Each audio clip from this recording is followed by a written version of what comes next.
The ballroom was marble cold, spotless, sparkling, and dripping with the weight of old money. Cameras flashed. Chatter buzzed, the kind that comes with tailored tuxedos and inherited surnames. At the center stood Ivanka Trump, poised like she owned the very air. Her smile? Polished. Her presence? Calculated. Everything about her said, I was born into this. But then the doors opened. Jasmine Crockett stepped in, her stride unapologetic, her stare unwavering. No entourage, no theatrics, just purpose. The kind that doesn't need validation. She didn't walk in to fit in. She walked in to speak up. A hush washed over the room like a cold tide. The chatter died not because she demanded silence, but because her presence commanded it. From the stage, Ivanka's smile twitched just slightly. We're so proud, she said into the mic, to celebrate the self-made women who rose from nothing, like many of us did. The lie was so loud, it echoed. Jasmine didn't blink. She stepped closer to the front, her voice cutting through the polished facade like glass through velvet. Excuse me, she began, calm but thunderous, but when exactly did a private jet and a last name count as a nothing? Murmurs rippled. Eyes darted. Ivanka stiffened. Jasmine wasn't there to play nice. She was there to break a narrative. She continued, some of us had to crawl out of poverty with no safety net. Some of us weren't born with portfolios, we were born with questions like how to pay rent and keep the lights on. So please, don't stand here and call it equal. Gasps. Then silence. Ivanka stared, lips parting, no words coming. Jasmine wasn't done. Tonight, I didn't come for applause, she said, turning to the crowd, I came to expose the myth. Because this lie? This polished, privileged lie, it keeps millions believing they failed, when in truth, they were never even allowed to begin. And in that moment, the room didn't just fall silent. It listened. Ivanka's smile cracked, but only for a second. She leaned back from the podium, regaining her posture like a reflex taught in finishing school. I think we all come from different paths, she said, her voice syrupy sweet, her tone rehearsed. And it's unfair to diminish anyone's journey. Jasmine's eyebrow lifted, not in surprise, but in disbelief. She stepped closer now, not physically, but rhetorically. Unfair, she echoed, her voice like steel under silk. You're right. It is unfair. But not in the way you think. The crowd tensed. Phones were recording now, every angle, every breath. Jasmine turned slightly to face them, her voice steady and sharp. Let's talk about unfair. Unfair is when black women are told to work harder while the system moves the goalposts. Unfair is when we get labeled aggressive for speaking up, while others get praised for leadership, for whispering the same truth. Ivanka's eyes darted. Her smile was there, but her silence was louder. You inherited a name, Jasmine continued, and with it, doors opened, mistakes were forgiven, power was gifted. I inherited questions like how many times we're expected to smile while swallowing injustice. No one clapped. No one dared. Because Jasmine wasn't performing. She was testifying. Ivanka finally spoke. So what, Jasmine? Should I apologize for being born into privilege? Jasmine didn't flinch. No, she said. You should recognize it. And then stop pretending that your climb was the same mountain as everyone else's. The line landed like thunder. No applause, just an eerie reverence. This wasn't politics anymore. It was confrontation at its purest form. The curated image of Ivanka Trump, graceful, untouchable, had just met a voice that refused to kneel. And Jasmine? She didn't raise her tone. She raised the standard. Ivanka shifted in her seat now, no longer the polished image of legacy but a woman staring down a truth she hadn't rehearsed for. Her fingers clutched the edge of the table, nails pristine but tense. She tried to find a response, something that could reframe the moment. But Jasmine had already claimed the tempo. "Ivanka," Jasmine said evenly, "no one asked you to apologize for your birth. What we're asking, what I'm demanding, is that you stop pretending your experience is universal." The silence became heavy, like a courtroom waiting for a verdict. "You say you worked hard?" Jasmine continued, voice calm, each word weighted. "So did my mother. So did my grandmother. But they didn't have press agents or access to the West Wing before they paid off student loans." Gasps scattered across the chamber. The cameras didn't blink. And neither did Jasmine. Ivanka straightened her spine, feigning composure. "I understand your point, but it's divisive." "Divisive?" Jasmine's smile was brief, razor-sharp. "No, ma'am. What's divisive is when you call privilege ambition and call our ambition aggression. What's divisive is rewriting the map after you've already reached the destination." Ivanka's cheeks flushed. Not red from anger, but exposure. The kind of public undressing no stylist could fix. A voice from the back, maybe a journalist, whispered, "She's dismantling her in real time." Jasmine turned to the room. "You don't fix a broken foundation by painting the porch. You don't mend injustice by hosting brunch panels. And you sure as hell don't empower women by only empowering the ones who look like you." Ivanka opened her mouth, but no sound followed. Jasmine leaned in, not to intimidate, but to ensure clarity. "This isn't about jealousy. It's about justice. And today, justice finally got a microphone." A beat. Then two. And then, the room erupted, not in applause, but in realization. The illusion of equal footing was shattered. And Jasmine? She wasn't done yet. Ivanka finally blinked. The kind of blink that came not from exhaustion but from confrontation with a reality she had spent years insulated from. Her voice, when it came, was softer, less rehearsed. "I didn't ask for privilege," she said quietly. "I just tried to use what I had to do good." Jasmine tilted her head. Her eyes didn't roll, her tone didn't rise. But her presence? It grew sharper, steelier. "You didn't ask for it. But you've never once refused it." A low murmur rippled through the audience. "You took it into boardrooms, onto red carpets, through the halls of power. And every time you walked in," Jasmine said, pointing gently but firmly, "you walked past women who weren't even allowed in the building." Ivanka's lips parted, but Jasmine didn't wait. "You're not the villain here, Ivanka. But you're not a bystander either. You sat in rooms where decisions were made about the bodies, rights, and futures of women who couldn't afford your shoes." The tension was now electric. Reporters typed furiously, political staffers whispered into phones. But Jasmine wasn't done. She stepped forward. "You said you wanted to empower women. Good. Start by naming the system. Start by admitting that your spotlight has sometimes blinded people to the shadows behind you." Ivanka lowered her gaze for the first time. Jasmine's voice softened, just barely. "This isn't personal. But it is political. Because every time someone like you stands at the podium and says, 'We've come so far,' it makes it harder for women like me to say, 'We haven't gone far enough.'" A silence fell like snow. Heavy, undeniable. Then Jasmine said the line that would flood every feed by morning. "Legacy isn't leadership. And access doesn't equal awareness." Ivanka exhaled. And the nation inhaled. Ivanka sat still, her polished facade beginning to show cracks, like porcelain tested by heat. For once, she wasn't surrounded by handlers. There were no teleprompters, no curated Instagram filters. Just Jasmine. And truth.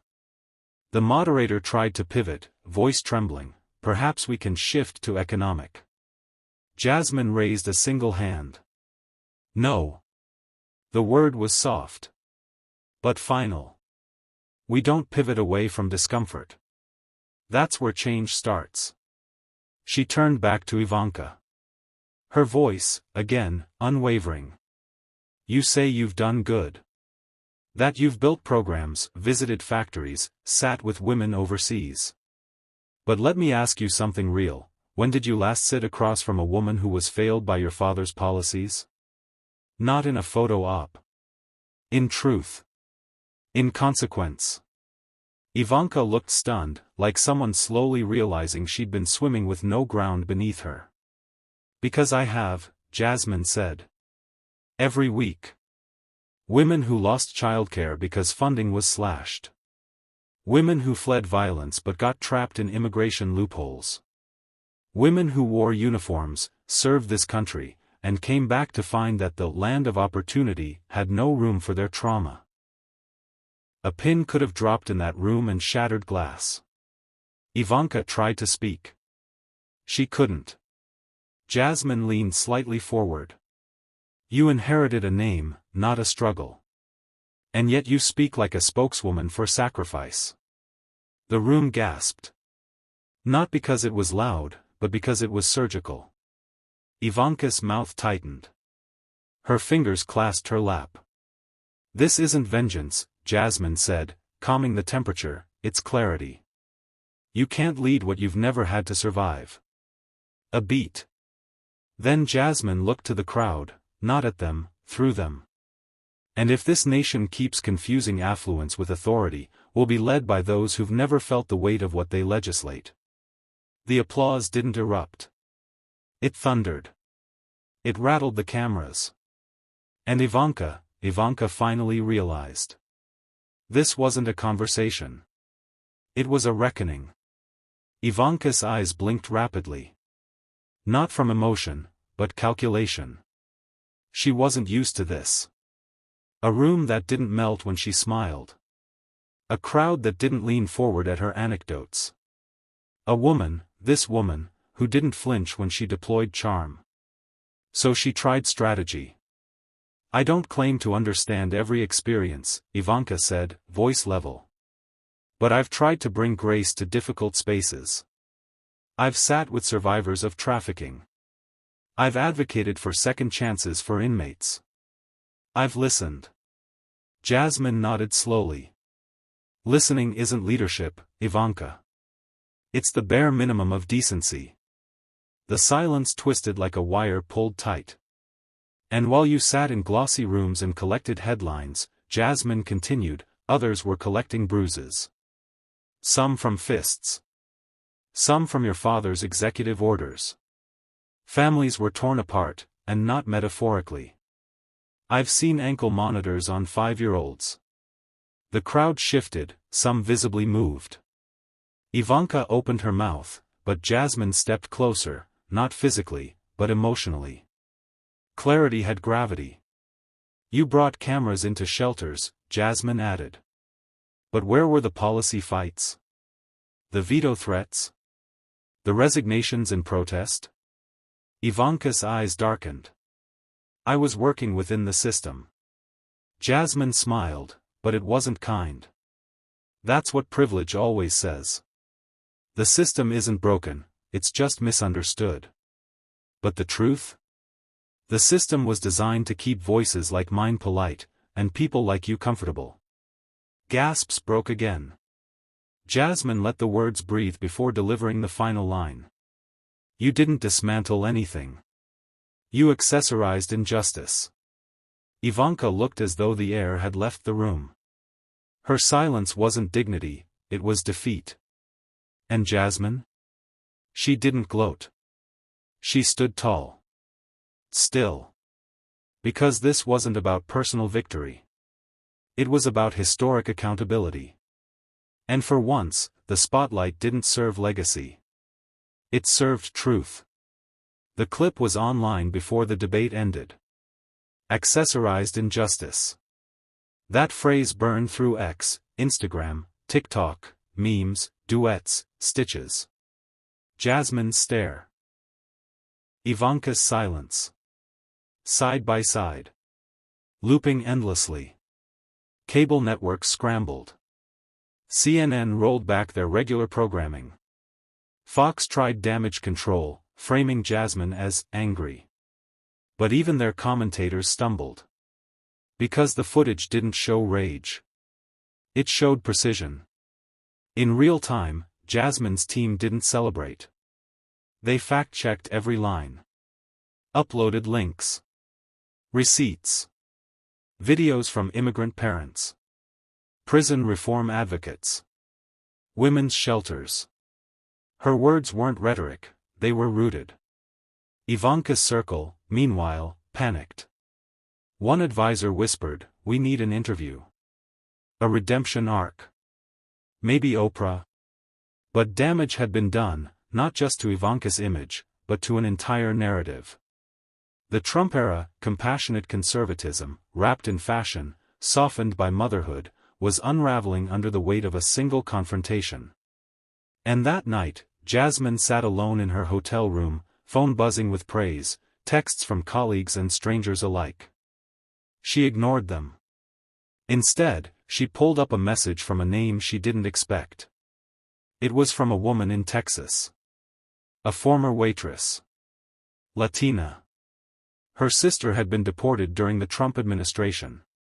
The message read, "I've never seen someone say what I've wanted to scream for years. Thank you for not letting her smile through our pain." Jasmine closed her eyes. This was the point. Not ratings. Not applause. But resonance. She remembered what she told her team before the debate, "We don't come to play. We come to reveal." And tonight? She'd revealed the cost of curated empathy. The violence of indifference. The lie of polite politics. Not with fury. But with fire. And in a nation tired of spectacle, truth had become revolutionary. The next morning, Jasmine didn't wake to applause. She woke to threats. Her team had been monitoring the inbox all night. Dozens of emails. A few praising her clarity. But many were venomous.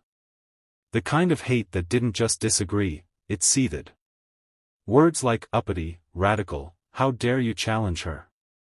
Because Jasmine hadn't just questioned Ivanka. She had punctured a myth. Ivanka's brand was carefully manicured, a porcelain image of compassion, wealth, and polished detachment. She wasn't supposed to fight. She floated above it all. And Jasmine? She made that float crash. So now, the knives came out. A source close to Ivanka leaked to media, Jasmine had staged the moment. That she was jealous. That she made it personal. But Jasmine didn't respond. She didn't have to. Because America had already seen it. A black woman speaking truth. Calm. Direct. Measured. Not yelling. Not angry. Just honest. And that honesty was louder than any headline.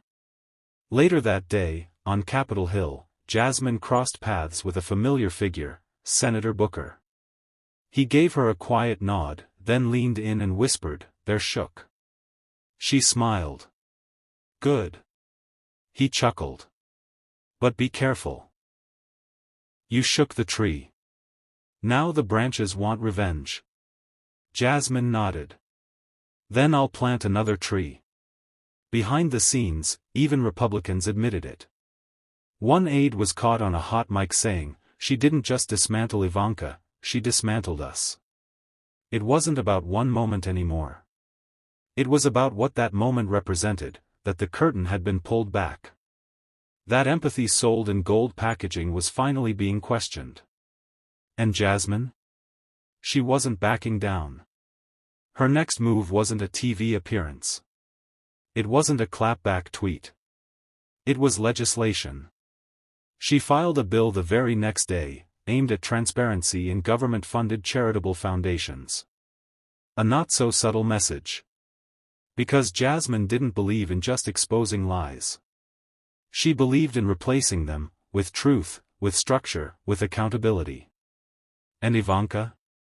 She'd gone silent. But silence doesn't erase the burn. Days passed. But the clip didn't fade.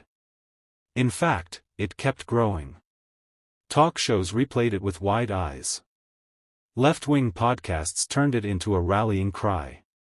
Right-wing radio tried spinning it, calling Jasmine aggressive, disrespectful, obsessed. But none of it landed. Because the clip wasn't chaotic. It was surgical. And Jasmine? She was focused. While headlines screamed, she met with policy advisors. Lawyers.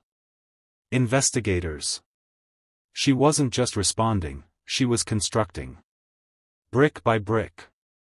Meanwhile, Ivanka's team panicked. A memo leaked: we must protect the brand. Reinforce philanthropy. Control the narrative. Control.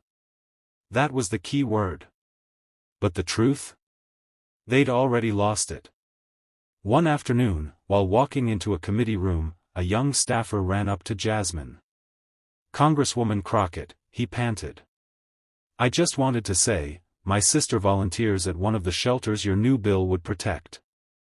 She says thank you." Jasmine paused. For a second, the noise faded. The lights. The drama. All of it melted away in that moment. She simply smiled. "Tell her I said thank you too. For believing the people matter." But not everyone was grateful. That same day, an anonymous social account posted a doctored video. It twisted her words, distorted the audio, tried to make it seem like she hated wealth, hated success. It trended for 6 hours.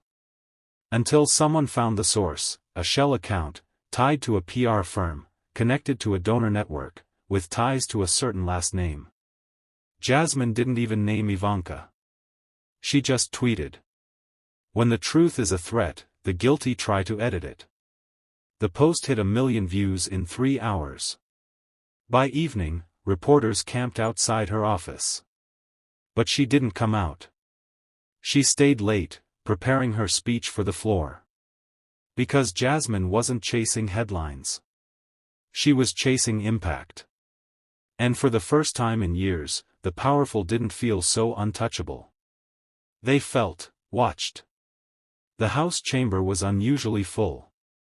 Not because of a scheduled vote, but because word had gotten out. Jasmine Crockett was about to speak.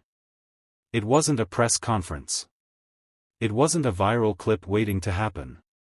It was a floor speech, formal, structured, recorded in the archives of American democracy. She stepped up to the podium. No teleprompter. No applause. Just silence. And then, she began. "I was told that truth doesn't belong in politics. That exposing hypocrisy would make me a target. That if I challenged the image of power, the image would strike back." She paused. Glanced up. Well, it did. A ripple of murmurs moved across the room. They called me loud. I was calm. They called me angry. I was focused. They said I was bitter. I just told the truth. The cameras rolled. Every network aired it live. When I asked why some names carry protection while others carry suspicion, they said I was divisive. But America deserves better than fairy tales stitched in designer labels and sold as virtue. Across the aisle, a few Republicans stood up and walked out. She didn't flinch. To those who said I should stay quiet, that I should respect the legacy of those born into access, I ask this: what legacy? The one that hides behind charity when challenged? The one that disappears when accountability knocks? C-SPAN's live stream hit record numbers. She ended with a whisper. Power isn't inherited. It's earned. And it's time we remind America what real power sounds like. The room didn't erupt in applause. It froze. Because Jasmine Crockett had just done something rare. She hadn't gone viral. She'd gone unforgettable. And just like that, silence fell. Not because Jasmine Crockett demanded it, but because the truth she spoke couldn't be interrupted. In a world polished with privilege and insulated by last names, she tore through the illusion with nothing but facts, fire, and fearless clarity. Ivanka Trump didn't see it coming. But America did. Because when Jasmine Crockett speaks, the room doesn't just listen. It remembers.